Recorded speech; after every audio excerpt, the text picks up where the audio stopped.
प्रधानमंत्री नरेंद्र मोदी भी वाराणसी आ रहे हैं, क्या मुलाकात संभव है? देर रात आप उनसे मुलाकात कर सकते हैं राजेश जी? ये पार्टी तय करेगी। मैं बीजेपी में किसी शर्त के साथ नहीं आया हूँ, मैं पार्टी का कार्यकर्ता होकर आया हूँ।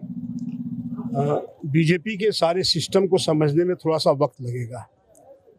मैं कांग्रेस छोड़ के बीजेपी में आ गया हूँ।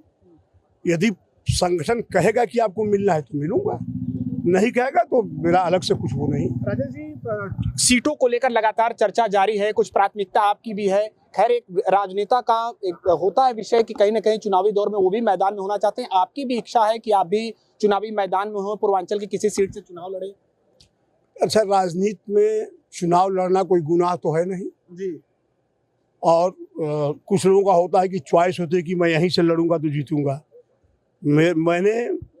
मैं समझता हूँ कि बीजेपी के सिंबल पर मुझे पूर्वांचल की किसी सीट से लड़ना हो, कोई नहीं हरा पाएगा। कोई नहीं हरा पाएगा। खतरा। एक अंतिम सवाल, लंबा राजनीतिक अनुभव रहा है, 3 से 4 दशक आपने दिया है और कांग्रेस पार्टी को उत्तर प्रदेश में बहुत मजबूती प्रदान की है। वाराणसी से आप सांसद भी रहे, वजह क्या रही? कांग्रेस से आप नाराज हो गए? आप अभी बता भी रहे थे कि 15 दिनों तक आप काफी डिस्टर्ब भी रहे। अब जाने दीजिए, उस बात को छोड़िए। जब जो छोड़ दिया उसे मैं भूल गया। मैंने 30 साल कांग्रेस में काम किया है, कांग्रेस को जीरो से यहाँ तक पहुँचाया हूँ। इस बनारस के अंदर मैं जब चुनाव लड़ा उसके 20 साल तक कोई सांसद नहीं हुआ। अब फिर आने वाले समय में कोई सांसद नहीं होगा। पहली प्रत्याशियों की सूची भी जारी हो गई है, कुछ शुभकामनाएं देंगे आप? किसको? बीजेपी को? नहीं, बीजेपी को तो दे ही रहे तो हैं। कांग्रेस को कहाँ देने जाएंगे? कांग्रेस को तो क्या, एक पुराना रिश्ता रहा। रिश्ता रहा खत्म हो गया। राजनीति में रिश्ते जो है, आप गलती करोगे तो आपको भुगतना पड़ेगा, आप धोखा दोगे तो आपको धोखा खाना पड़ेगा।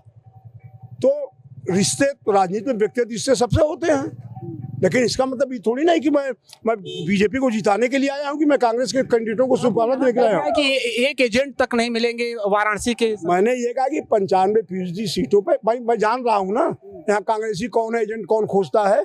हमारे ही लोग तो हर बूथ पे हैं। आज तमाम सारे लोग अभी ऐसे हैं जो कांग्रेस नहीं छोड़े हैं, उसे बस्ता भेजा जाएगा। लेकिन जब इज्जत का सवाल आएगा तो पैसा बस्ते का जेब में रहेगा, अब बस्ता फेंक दिया जाएगा।